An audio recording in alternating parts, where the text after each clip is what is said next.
Hello and welcome No. to BlogtorWho.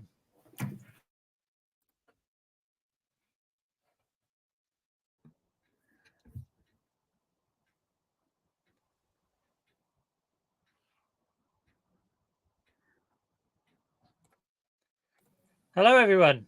No. Welcome back, Susan, Manny. Great Hi. to have you. Yeah, we really need to get some music over that. We do need music. Yes, I'll try and figure that out this week. Yeah, Manny is responsible for the music. Okay. Yeah. But we've got the Giggle to talk about, and I think this is going to be an interesting subject, shall we say? I mean, I think we've all gathered quite a few opinions over the course of the last 48 hours or so. So, yeah, hopefully people watching on YouTube, you can join in with the discussion, leave your comments, let us know what you thought of the Giggle.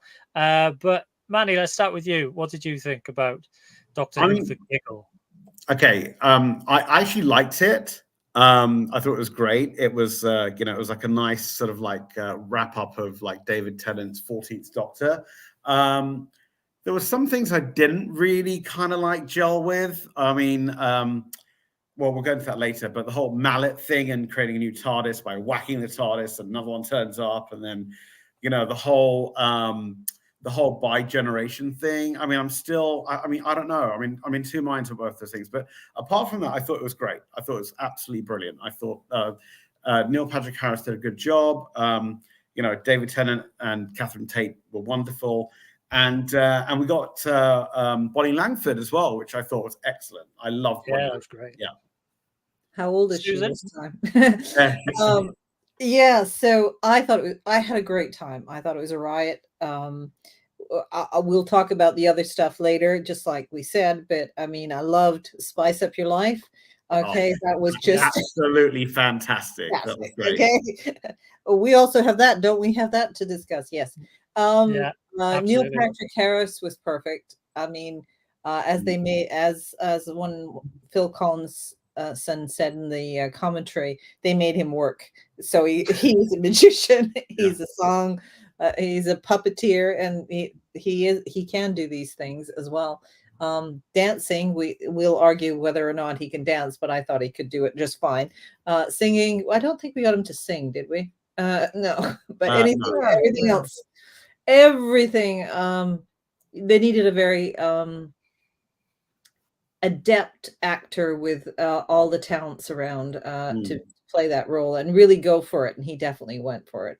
And as you said earlier, Manny, Catherine Tate and David Tennant just really played their roles perfectly. Ncuti was actually great, really good. Yeah, and he has an awards ceremony somewhere out there where he was running around in his pants, and I looked at that and I went, I think that was a bit of a preview thing of what he was going to. I can't remember what awards ceremony is, but he's in a black, a white shirt and a black top and running around with his pants. I'm going, okay. No, I think it was the BAFTAs. I think it was. It was the BAFTAs. Yeah. But he definitely was very much doing the shades of his introduction of his doctor there. Yeah. I mean, it's finally a Doctor Who cosplay I can do, because all I need is the right pair of pants and a tie to match. And I was expecting him to do like the Tom Cruise kind of like risky business, kind of like Well, it's a cheap cosplay. I just don't want to see a lot of people in their pants at conventions. No. Yeah. Please do not show up in your pants at a convention. Good. I mean, so for anyone who's been on BlogtorWho.com in the last 2 days, hopefully you've had a chance to read my review. I thoroughly enjoyed it up until a point, and that point was when they went out onto the helicopter pad, and for me, I just got lost, and it just lost me at that point. We'll break it all down as we go through this podcast, but let's start at the beginning. And I thought the initial setup with John Logie Baird Stooky Bill. Really creepy, really effective, absolutely brilliant stuff. Susan, aware of really creepy. Yeah, Puppets are creepy. That was great. I loved how they interacted with the characters on that to start off with, and burning it up, and it was just very. I mean, the baby Stookies and all the other stuff. They were just freaky. Yeah, they were, and Yes. I think there's something creepy about puppets generally and marionettes, but this took it to another level. Manny, what about you? Well, I mean, I thought it was okay. Sorry, one sec. I actually got builders actually outside my front door. Sorry, I've got to just let them in. You 1 second. Sorry. Hold on. It's kind of like the Amazon calls that come. You know, like when we were in lockdown, everybody, oops, I have to answer the door for Amazon. Yeah. Anyway, that just proves that we're live. Here we go. Just in case you were considering we weren't live. Anyway, I'll go back to my marionettes. So when Catherine Tate was kicking around the baby Stookies, or was it Susie Stookie or whatever it was? Yeah, that was added to the kind of like creepiness of them. Okay, so Manny, back to you after the builders have come. They just arrived. So the whole thing about what actually was a bit weird was when he made that comment about, oh, you probably don't get any rain where you're from, that quote to the I don't know if it's like Asian origin or Pakistani or Indian or Moroccan or whatever, but I thought that was a bit weird. I thought, but then I'm going to realize that he's not the celestial toy maker, he's just the toy maker, because I think the term celestial is kind of deemed racist. I mean, I'm not sure, but it was weird. There's two versions that came up on. I spent the hours watching all the extended content, but there's the celestial one can be referred to like the Chinese type character, or it can be like out over in space. And the original celestial toy maker was dressed in a what is it? A cultural appropriation of a Chinese Mandarin. It was like a kimono, basically. Yeah, but it's another level, and I'm looking for the emperor, a Chinese emperor type. I mean, we might as well dive straight into this particular discussion, because it having watched Doctor Who Unleashed and the sort of explanation as to why Russell felt they had to make the toy maker as a character overtly racist, and that comment to the guy who comes in and buys Stooky Bill and things like that, I didn't really agree with, because I think, Susan, you used the perfect term, the cultural appropriation. There's a deliberate thing in his costume in the original Celestial Toymaker story, which harks back to the sort of Yellow Peril kind of Fu Manchu kind of character, which I think is just a choice made in terms of costume. And for me, his character isn't racist and doesn't need to be made racist, but I can, because the term celestial, in the same way that Stephen Powell in Unleashed wasn't aware that can be used as a racist term, I certainly wasn't, and I don't think anyone in 1966 thought that it was. Well, I'd never heard celestial being referred to as a Chinese racist before. I mean, exactly. Me neither. And I think removing that word from the description of the character kind of solves that problem. What was weird then is that they then used it in the dialogue between the Doctor and the toy maker. Yes, they did. Okay. So if you think that term is inappropriate, then don't use it at all, and let's move on. And I didn't believe that there was a need to make the toy maker overtly racist in the manner that they did. I personally didn't like that. I thought you could have done enough without sort of adding the the accents and things like that, because equally I think Germanic people will be potentially offended about the use of the accent to kind of an association with evil characters and stuff like that. So I think it's actually made the issue more difficult to get a handle on. Well, I mean, they obviously made the Germanic accent be, this is a world, but they didn't go with World War II. I noticed that they stayed away from World War II. I presume they thought was a bit step too far, but they stayed with the World War I costume type racist comments that used to be made with the PR about Nazis in World War I type thing. Not Nazis, Germans in World War One. Okay, I'm sorry. I got my terms wrong. And they did say that they had actually made the character racist. So yeah, I think he was scary enough without actually going down that level. You know what I mean? Yeah. Manny, what about you? Because I mean, it's a difficult subject, and I thought they'd initially balanced it out, but actually, as I say, made it a bit worse with the characterization.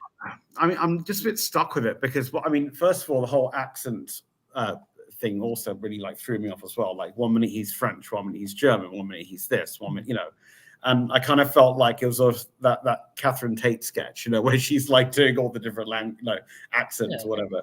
And I thought why couldn't you just stick to one accent? I just didn't. Well, I mean, I must admit, I sort of liked when he was doing, I believe it was the English accent in the puppeteering, and then he switched in, and that's all right then. You know what I mean? Yeah. I think he's playing with accents and trying to put people off guard and unsure of who they're dealing with and that sort of stuff. So again, that's another interesting choice in terms of it was just so abrupt, that thing when he switched to, and that's very not just an American accent, but I think it's a North. I'm going to get this wrong because I don't get American accents straight very well. I think it's more of a northeastern, like a Yankee type accent, which is a bit different than a Southern California, or whatever. It was the more harsher accents that come out of the northeast of the U.S., not the smooth ones that are in the South, or the bland ones that are in the middle of the U.S. Or California. You know what I mean? They tend to have whatever. And so just I mean, Manny, you mentioned Donna there. She throws in an interesting line after the bi-generation. Oh yeah, when she says, "Oh, do you come in all types of colors?" Yeah, you remember Donna loves the brothers. She's a bit of a she likes the the darker complexion, as it were. Yeah. Look at her first husband, her second husband, and all this, and now she's like, oh, there's, now he comes and now he's a black, black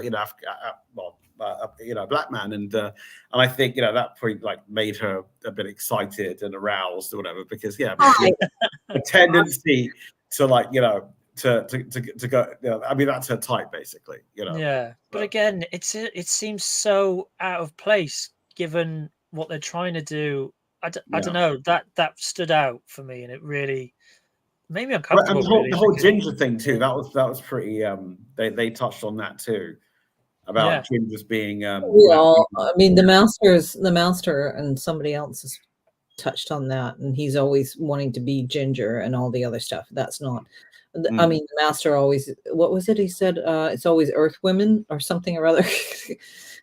Well, I mean, talking of redheads, we had one particular redhead who came back. Oh, she was brilliant in this one. Okay. Now, she was great. The idea that she was the first redhead, I mean, what about Turlo?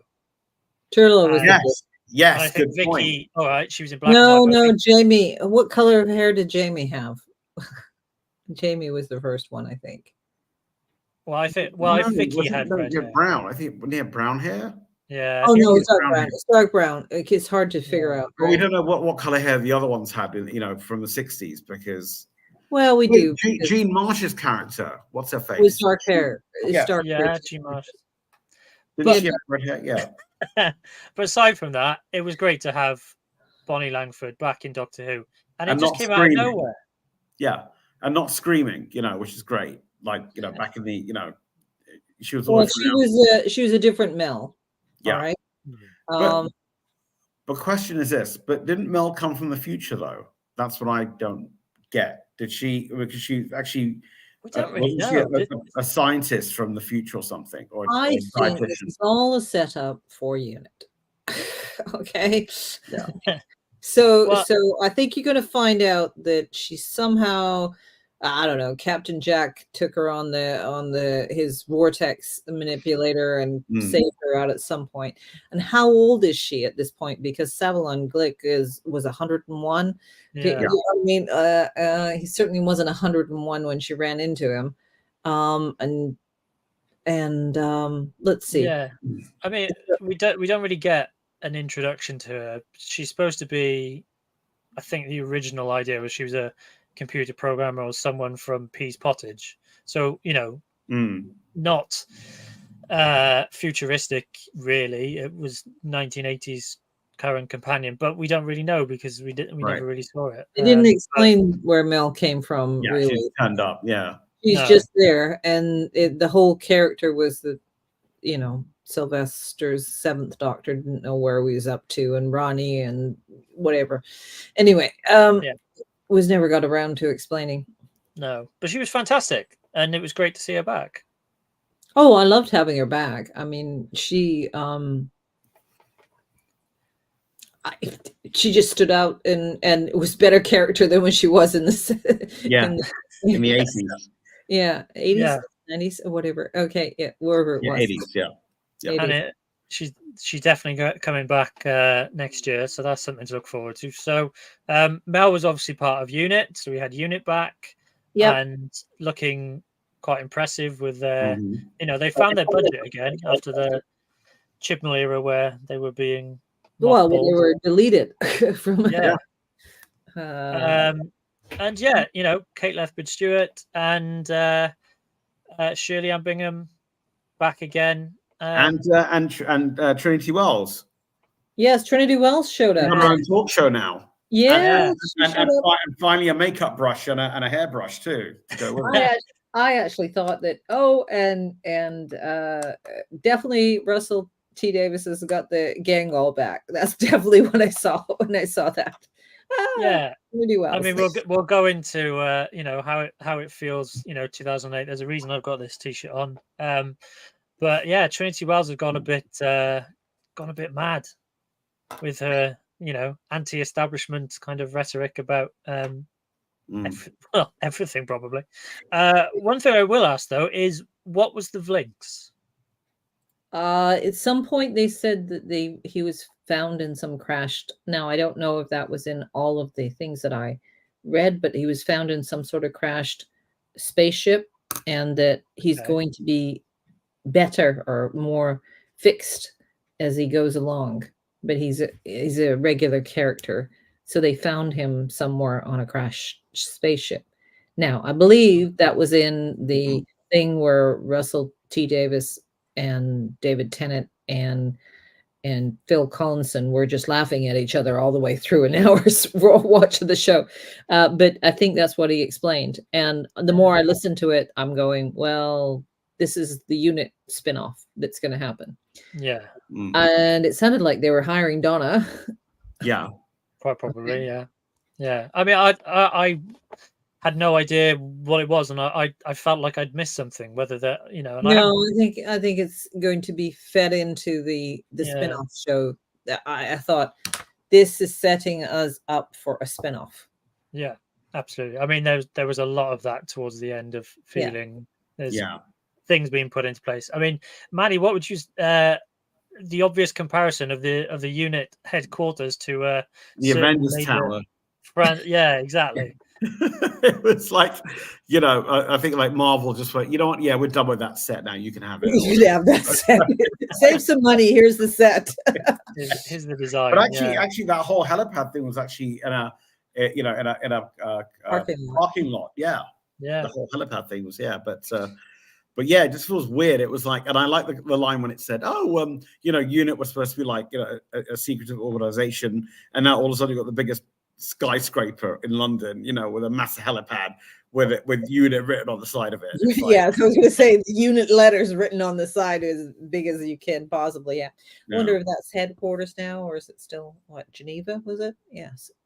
Yeah. I think they're free of Geneva now, but because I mean, in the flux, they said they dissolved unit in Geneva, and then I think So it's not United Nations.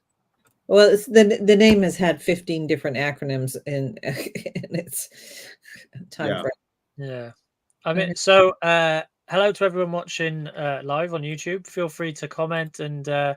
We'll include some of your comments in our discussion. But as we're talking about the sort of unit set, we obviously had the Spice Up Your Life scene. Oh, that was great. Wonderful. Excellent. Absolutely wonderful. Okay. I just thought it was great. All right. The way they did it, how camp it was, how over the top. And then everybody shot rose petals everywhere, and you know, and it was also cruel as well, because they spun around Kate and Mel and basically hurt them. with the how they fell down and things, and then they killed two people, which. That was the first time I've ever heard the doctor say, "Sorry, they're dead. I can't do anything." They're dead. So I was sort of expecting they're dead, Jim. Yeah, Manny, I'm not sure. Were you aware of the song? Because Neil Patrick Harris apparently wasn't. What the lyrics of the song? Well, the Spice Girls. Yeah, I mean. I just can't imagine how he has avoided it all these years. But he didn't know. No, he didn't know the song. He didn't know the song. Oh, wow! I mean, like that was like what? And that was number 2 in 1997.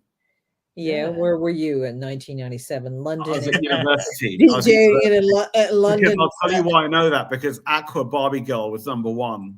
Okay. And that's why there we go. Your Life was number 2. That's my old DJ gig. My DJ days come back. Yes, he ex-DJ at Heaven, right? Yes. Yes. Yeah, I thought it really summed up the sort of wildness of the toy maker, the sort of crazy. He's just a lunatic. He's just you know, insane. It's fantastic, and like that's what you want of a character who has all this, you know. Power, because he's basically a god, isn't he? And he changed like a soldier into a balloon or something, like decapitated him and put him in a balloon, whatever. I thought that was that was like really, really like freaky, but I mean, it was to show that it was complete chaos. There was no rhyme, no reason to how he executed anything. Sort of in response to that little fight that Shirley Ann Bingham and the doctor had beforehand, which was a bit of a spat. But I also thought the whole thing that I what I liked though was the whole Kate Stewart having a go at her about like, oh, you can stand up and you can like, you know, you don't need the wheelchair and you could do this, and that was exactly what the sort of feedback was from when she crossed her legs in the in the Star Beast. And everyone was saying, well, why is she in a wheelchair when she can use it? Yeah. I hadn't picked up on that. Yeah. I mean, now you bring it up, I think we haven't really discussed the sort of the setup of the Giggle being implanted in, you know, screens, and every time people are on their screens, which we all are, you know, we're doing this looking at laptops and whatever computer screens now. And I thought it was a brilliant idea, the way it was explained in terms of well, everyone just thinks they're right because that's what the human race is in 2023. Yes. Everyone is so confident in their opinion and shares it and shouts and cancels. Was it, the description? It was absolutely brilliant. Susan did that kind of. Oh, that rang to me. 2023. Yeah, that definitely rang a bell to me. The shouting, it was essentially a statement. I mean, we get our own not a great deal of social media stuff and everything, but everybody's right, and we're looking at things going, that's an interesting thing. It's an opinion, but it's not based on facts. It was a bit like a dig at the vaccine, I think, like the whole vaccine thing about like, the anti-vaxxers like having their soapbox. I think that was kind of like the sort of undertone of a lot of that. There's a lot of things that was being said. Yeah. Manny, you mentioned Trinity Wells, and this I can't remember what the sort of armband thing was called, but the anti-vaxxing was very much. She went like, I don't believe in this, and blah blah blah. Exactly. Yes. Yeah, that's exactly right. Yeah. I forgot about that. So there were so many strong elements that just screamed post-pandemic kind of Earth, and everything like that.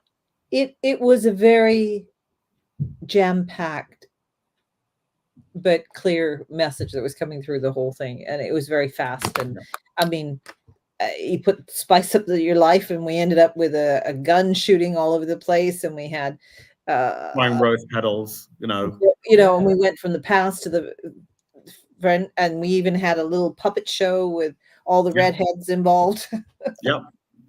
Yeah, I mean, I wanted to talk about this. So when the Doctor and the Toymaker square off in the Toymaker's realm of, must have been akin to that in the Mr. Emporium shop. The whole sequence and set of scenes put together is just so brilliantly done. From the corridor with all the different doors through to the hilarious puppet show where he's running through all Amy and Clara and Bill and then none of the others. Absolutely. Just to bring in what Just Jordan, thank you for commenting. The Kate Stewart little monologue was really well done. Completely agree with that. A lot of things that people think but don't necessarily say, and then that filter is removed. He's playing humanity off against itself, basically, isn't he? Absolutely spot on. Susan, were there any sort of highlights within the puppet show? I particularly liked the sort of Amy Pond and the Doctor arguing, oh no, she went back in time, she's fine. Well, he was always justifying that everything was okay. So I mean, he was obviously hurt by the whole thing, and then it's like, well, he explained what it was going, and then the Toymaker basically came out with that, oh, that's all right statement, putting a little knife into him and turning it, because it wasn't all right, for the Doctor, and it wasn't all right that Bill died, and it wasn't all right that Clara died held in the last second of her. So none of those things have been all right, and it was sort of like a desperate attempt of the Doctor to try and say, well. And then they rounded it up with they mentioned Adric. Do you remember at the end? Oh yes, Adric. Yeah.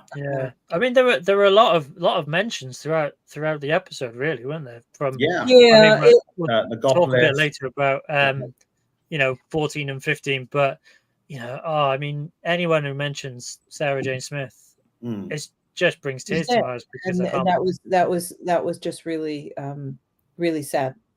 But that's always been very sad.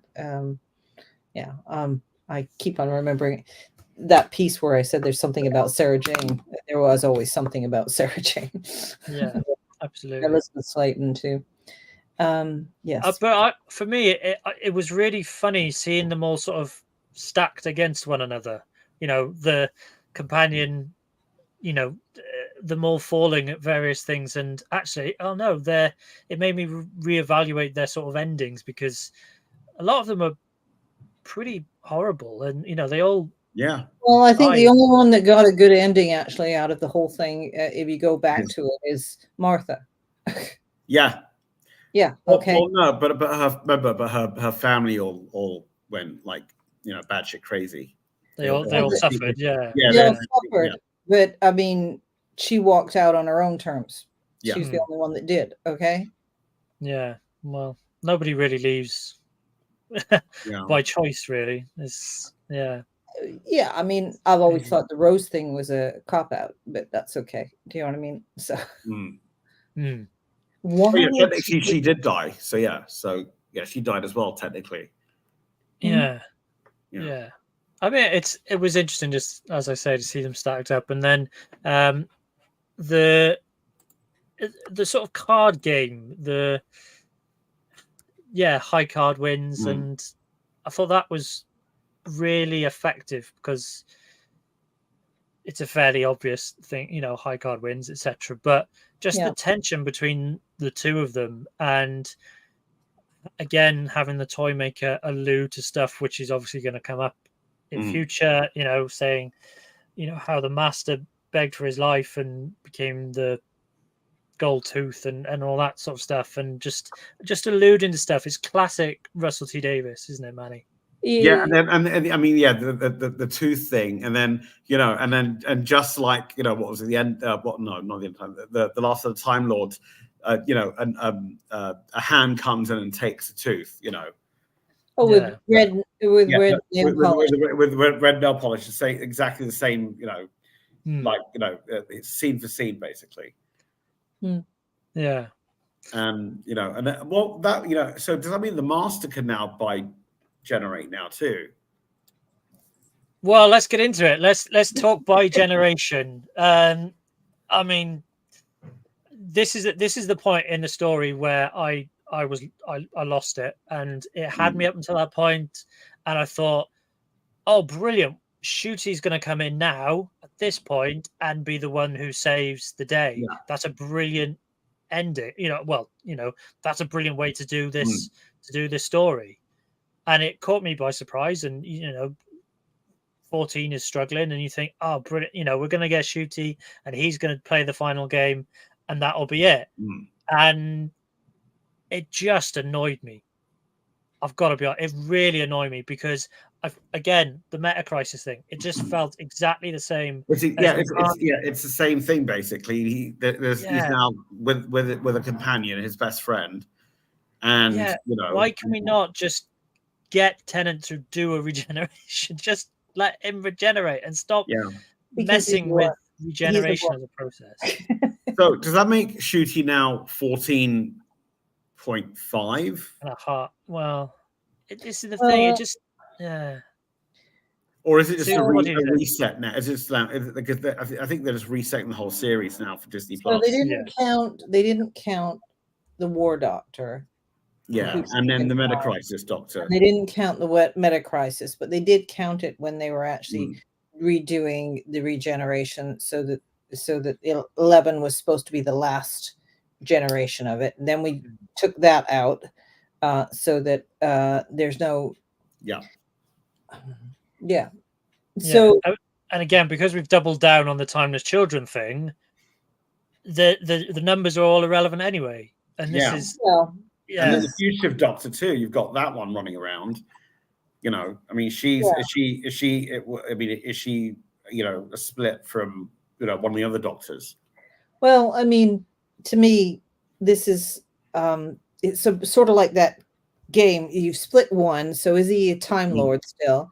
And if he's a Time Lord, does that mean he regenerates again into some other Time Lord, or does he split when he regenerates? And then do we split again? So then that turns into that game where, like I would like one piece of one grain of rice and double to the chessboard. So I've got all the rice in the entire universe at the end of the 64 pieces of chessboard.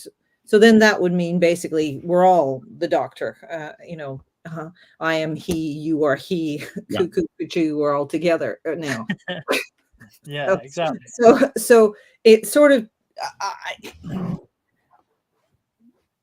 so I listened to Russell T Davis explain it, and they're all split, and I'm going, okay, they're all split. Then I just it doesn't seem internally consistent to me. So I don't mind the fantasy, I don't mind all the whatever, but the rules being broken and all the other stuff. But I just would like the story to stay a little bit internally consistent. And right now we don't know when the Doctor started, where he's from. That's fine, okay, but he has 50 million before he even remembers it. Doctors that we don't know about, and he doesn't know about. And then we have the worm feature, and then a bunch of them are hanging around doing something else. Are they? I mean, I suppose it would be okay if they were mortal and they died and couldn't do anything else. But it's all. It all runs around, and I think basically we're all the Doctor at this point. Well, that could explain why Matt Smith was actually in Deep Breath, because remember he called up and he said, "Hey, this is me calling Clara from Trenzalore." Do you remember? Oh, you mean his TARDIS got hit with a hammer? Yeah. I mean, it's maybe. I mean, I don't know. I'm just getting a headache thinking about it, because it just.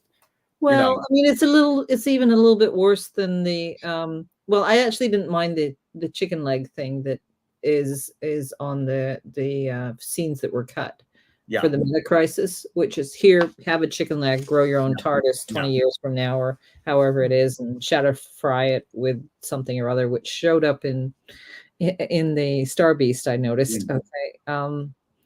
So, but yeah, I was confused. Yeah, I mean, I was watching Logopolis last week, and the idea of the Watcher was a new introduction to regeneration, but it was a ghost of a future. It didn't fundamentally change the regenerative process in my head. So this is where I have issues, is when you start fiddling with the process that I understood through 6, 8, different versions of the Doctor, and now it's just all over the shop. And I mean, Manny, does where does regeneration stand now, basically? I mean, you see that's the question right there. It's like, I mean, how many times did the Doctor regenerate before William Hartnell? Then how many times, is he now generated?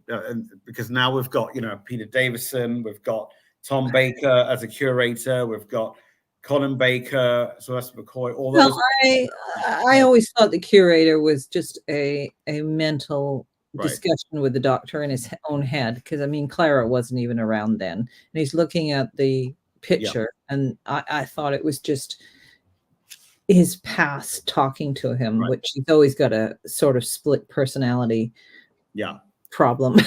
Okay. Yeah. I mean, but that explains the Valiard, right? Too, because then doesn't he a split? Well, he's in between the 12th and 13th. Incarnation. Yeah. So I mean, we've been introduced to concepts that have played around with regeneration before, but I think it's just the water's so muddy now. It's just anything's possible, and that's great. But my issue with the Timeless Children kind of, there's no peril now, because if anyone's threatening death on the, I mean, it's just I don't know. Well, the thing that I always liked about the Doctor was he didn't really know what to do. He kind of went through it. He was in peril just like his companions. He had an edge. So the idea of taking out the 13 regenerations, and they just kind of blew it away. He's got infinite number of regenerations, or he always did, one or the other. I don't know. Okay. At this point, like the idea was that if you had more than that, you went mad, which you could argue he has. So he doesn't have anything that is real perilous, other than he doesn't want to become the next person. Mm. he or she or they want to become the next person or not. You know what I mean? And therefore you're arguing against yourself because you're each doctor is supposed to be the sum of all the other doctors before him and their own self. You know? And I liked he was a screw up. I like that he didn't quite get it right and couldn't fly the TARDIS and wasn't a god. He was an alien, but wasn't a god. And it seems to me like we've sort of gone to a superhero god-like doctor, which I don't mind all the difference. I just didn't want him to be a god. You know what I mean? Like because like the Time Lord Victorious kind of thing. Well, that was so like the Waters of Mars when he became like, you know, okay. But I don't know. I mean, I think Shooty's. I think first of all, he's camp as Christmas. I mean, you know, he's just. Oh yeah. Well, that's fine. I don't mind that. I love that. I like it. It was great, and he calls it sweetheart and love and everything. I thought it was and all this other stuff, and yeah. It's camp as Christmas. Okay, it's great. No, I think it's great, and it's fun because you know, it's just. I mean, it's. I mean, if you think about it, you know, I mean, you know, to an extent, you know, John Pertwee and Patrick Troughton, you know, were also kind of campy too, you know. Absolutely, the character has been camp all the way through to some degree or another in various ways. That you know, so I think based on what I saw of Shooty and everything like that, he's going to be great. Okay, so that's not. It's sort of like how I felt at the end of the Day of the Doctor. I thought that was a great episode of Doctor Who, but I thought it took away all the raison d'etre for the 9th Doctor and the 10th Doctor. Do you know what I mean? Like, it shouldn't be that he didn't have to deal with the consequences of his decision type thing. And really about all the consequences of the decisions seem to sort of slip away at various points. So I sort of thought that was important for him to have the... I mean, that I loved the Day of the Doctor. I watched it in the theater with everybody else, and we all had a great time, and we were just cheering out of it. But when you take it afterwards, when you look at it in the show, it sort of takes the peril away in a sense. Again. Yeah. I mean, oh, sorry, go on. No, go for it, Manny. No, I was just going to say, and you know, and introducing, you know, a surprise Doctor out the blue, which takes up 1/3 of screen time. I mean, I thought, I'd rather have Paul McGann playing that role as opposed to, like, you know, I mean, John Hurt was great. Don't get me wrong, but I agree. I kind of felt like we kind of got cheated, and we only got 2 Doctors. Well, then we got kind of Peter Capaldi's Eyes, and we got you know, Tom Baker in it. Tom Baker's but it's like the 5 Doctors. We kind of like we got 3.5 Doctors basically, you know, out of 5. And you know, and I was expecting a lot more Doctors in you know, these specials, and that's the one disappointing thing which I really you know, which I didn't really like, and I kind of like, you know, it kind of like threw me off a little bit.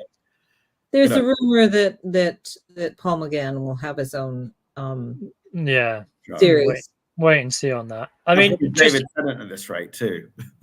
Well, I mean, okay, so if Catherine, Catherine Tate's Donna works for Unit, how is she not going to end up dragging him along?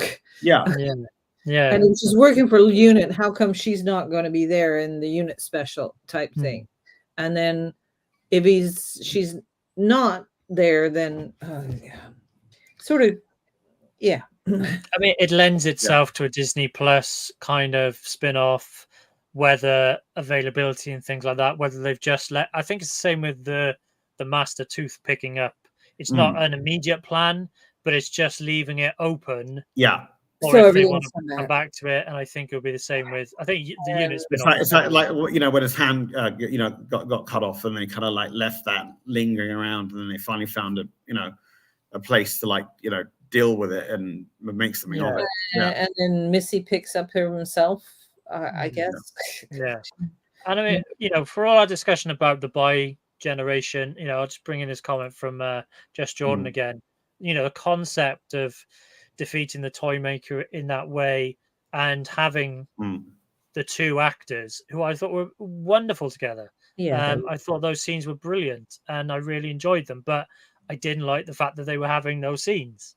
And that's the thing I struggled with. And the Doctor hates himself and therefore never actually and they'll get on doesn't get along with himself because he goes and judges himself always. Well, when they're the Doctor, they were getting along. I mean, they weren't. I mean, Tennant and Smith were, but not, I mean, well, it's that you've redecorated. I don't like it. Yeah. I did like the "Here we go again" part. The reference to John Pertwee's. That I don't like it. You redecorated comes from the second Doctor talking. No, it's the Five Doctors when Patrick Troughton comes in. Yeah, Three Doctors. It's the Three Doctors where he says it comes from. Really? Yeah. Suzuki is that, and I thought it was the Five Doctors. He says in the Five. No, it's three. Yeah, and I don't know. I mean, I loved Shooty. I thought he had great energy. Something I also wanted to mention was the game of catch to finish things. I thought that was brilliant. I loved that. Yeah, it was really. I thought it was like it was because it was very well edited. It was like I mean, there is the idea of the toy maker is there's no sort of. It's just a game, so for me it didn't work because I felt it was over too quick, and it needed to rack up the tension gradually with some fumbles and all that sort of stuff. It was just too quick. You're arguing that the episode was too short, which I would probably agree with you on that. Okay. Yeah, I felt scenes like that just needed longer to breathe, and I think you could have racked up the tension a bit more. But that's fine. And then you got the ray gun that's supposed to like fire into miles into space. All of a sudden only goes like about 10 feet through David Tennant. It's like smashes the glass up above. Yeah. I do. He's compressed more. Compressed. Yeah, he got compressed. Okay, and the last scene. So, go ahead. Yeah, so let's go back to Shooty is now the 15th Doctor again. I thought he was brilliant. I thought it brings this energy and this. It was just the charisma was just great, and you see, I was kind of worried when I first heard about the casting. I thought, just like every other time when Donna was cast, I thought, Catherine Tate. Oh, I really thought, and then all of a sudden it's like Russell has this way of like just surprising you. In fact, I was watching The Party of Ways 2 nights ago with my friend Jack, who's never seen Doctor Who, and he finally saw it and he went like, "Wow, this woman can act." So I went, no. Before she was cast, we all thought she was going to be a nightmare, just like Mel, from the 80s. And I think there was so the Christmas Bride, she was just shouty and loud, and when I heard that she was coming back, I went, "Oh my God, we're going to put up with that character for a whole season," and she was brilliant. Okay. Yeah, it's a different character then, isn't it? It's a different character. Yeah. The Christmas Bride, the only time that the character showed up is when she told him he has to stop. Yes, to stop. Yeah. And I think it was the same with Billie Piper, because I think I'd seen the Canterbury Tales thing that she'd been in. She was quite good in that, but again, you're thinking oh, that's a bit of a leap. And I haven't seen any of Shooty in anything else. And I've Oh, deliberately, he's great in Sex Education, but yeah, I've Yeah. avoided Sex Education because I didn't want any preconceived ideas about what and he that's might why I do was with the worried role. because I was worried about like, oh god, what were they done? But he was great, and the fact he's like, you know, he's campy and fun and sassy, and you know, the first black gay doctor, and it's great. Yeah. Question mark about the, you know, Harley Quinn mallet though. Yeah, that was a bit weird. I mean, what? I mean, how did that get there in the first place? You know. Exactly. Yeah. I mean, Yeah. all he could have done was just like, I don't know, just flicked a few buttons and then just morph the new TARDIS or something. Oh, I think he should have given out another chicken leg. Okay, that's really what. Here's a piece of coral. Go grow your own. Yeah. Put it in the backyard, and at least it'll give you some reason to stay in one place for a bit. Yeah. And again, you know, going back to just Jordan's point about, you know, the two of them sort of, you know, being there for each other, and this idea that 14 is really broken down by everything that's happened post Time War, and I think going back to the scene with the toy maker and the puppets, I think it all just sort of falls on him, and that survivor guilt kind of, he's lost to everyone, and I think it kind of married up nicely.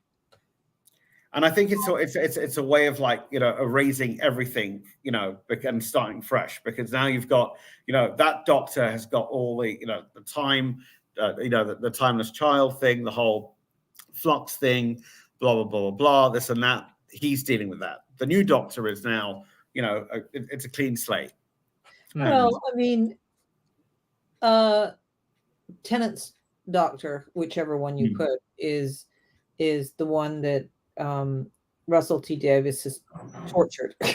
Okay, because he did come out very happy, joyfully, cheery, you know, smiling at the Christmas party and everything like that at the end, and they just broke down that cheeriness all the way through all the tragedies, more so than the Ninth Doctor, because the Ninth Doctor got to feel better and then be the hero.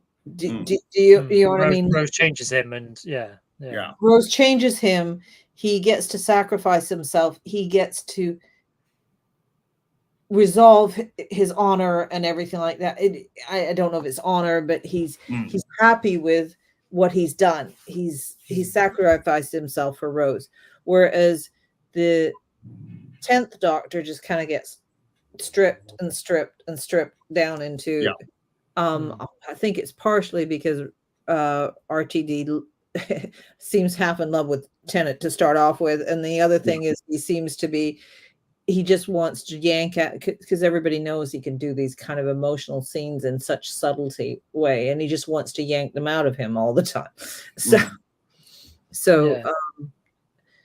I mean, but that one's been destroyed. I actually always, in my head, before they came up with the John Hurt War Doctor, I always thought that the 8th Doctor went through the Time War, and that he was like this, and they just destroyed that character, his personality, because he was the most empathetic and open and all the other stuff. Even if you just watched the movie and didn't listen to all the Big Finish stuff. So that was always my headcanon, that he was doing that. I think he does now to a certain extent. He's more involved in the Time War than perhaps Day of the Doctor and all that implied. But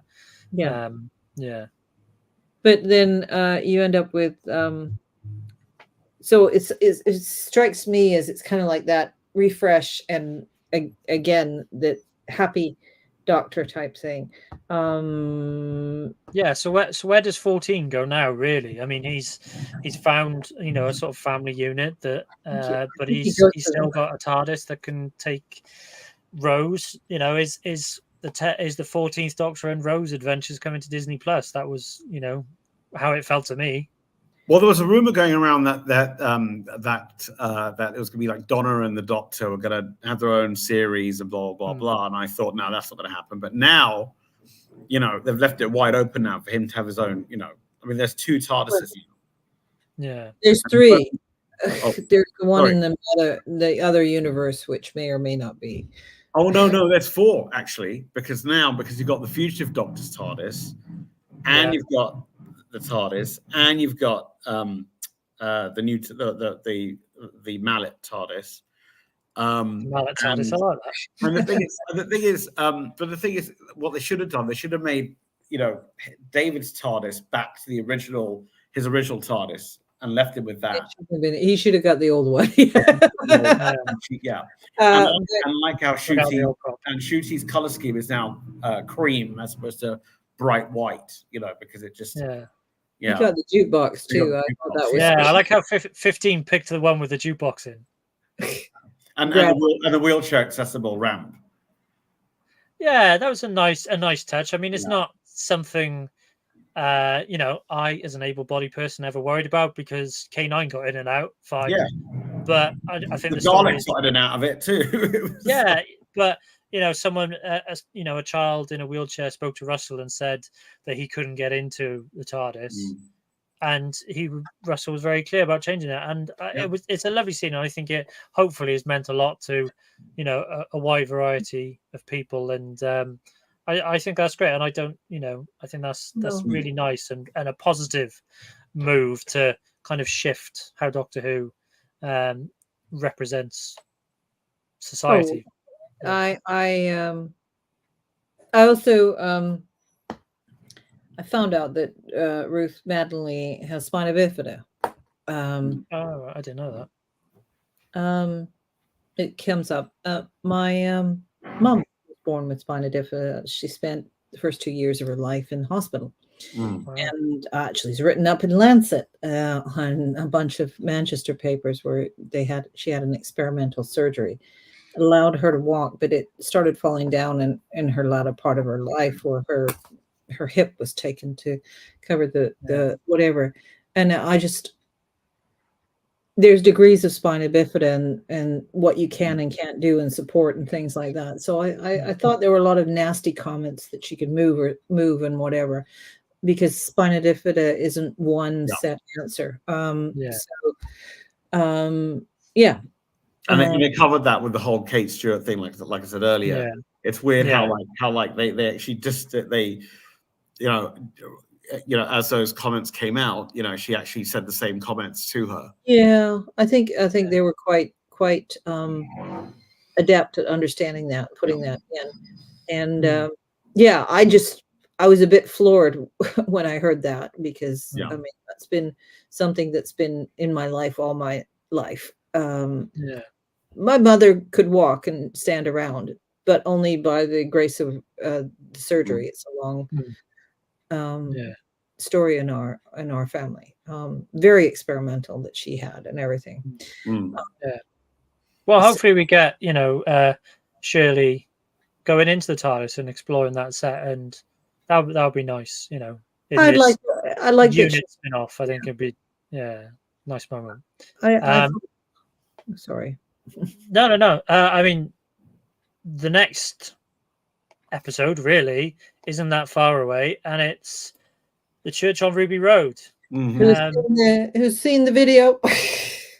Yeah, I think we might need to come online and do a whole other episode just on the Goblin King music video. Music video, yes. I did kind of say, yes, they're going for Christmas #1, but I really want Fairy Tale in Christmas. Fairy Tale in New York to get #1. So I'm very sorry. That's my little hope for Christmas #1. And if you do not understand Christmas #1, go watch Love Actually, and you'll start understanding. One of Christmas #1 is but we don't have that here in the US. Yeah, that's what I was saying. Is if you don't understand Christmas #1, go watch Love Actually. That's what it's about. It's a big deal over here to have. Yeah. Okay. Yeah, Manny, you excited for the Church on Ruby Road? I'm really excited because I think Shooty has won me over, and I really can't wait now for what he's going to do, and I kind of feel like it's going to, you know, it's breathing a new life into the show, as I call it, it's a 3-boot now instead of a reboot. So it's the third, a 3-boot. Yeah, it's the third reboot of a show. Oh yeah, it is the third Yeah. reboot. I agree. Yeah, Okay. and it's now called Series 1 now. So Yeah, which is weird. Well, once we have more episodes to talk about, I'm sure we'll be back. I think we'll probably do a video and discuss. You know, we've had quite a bit of news since since the Giggle finished, really, with Shooty's new sonic screwdriver and the Goblin King video, music. Lots of us to chat about in the future. But overall, the Giggle, thumbs up, thumbs down. Yeah. Oh, thumbs up. Thumbs up. Yeah. So we sound like we really dislike everything, but we love it actually. Yeah. It just gives us stuff to talk about. I mean, we compared to what we had, years prior. I mean, yeah, I'm actually glad that we're doing this on this season, and we didn't quite get it together beforehand. No comments to somebody. No, it's been a lot of fun. So yeah, thank you, Susan. Thank you, Manny, for joining me to chat. Anytime. And we'll be see. back on. I think, is it Boxing Day? We're back, or no? I think we're going to come back next week. Maybe, I don't know. We'll figure it out. But yeah, there's if you're watching, okay. So yeah, if you're watching on YouTube, subscribe to the channel, and you'll be updated as to when we go live again. So thank you all very much. Lovely to chat to you. See you all again soon. See you soon.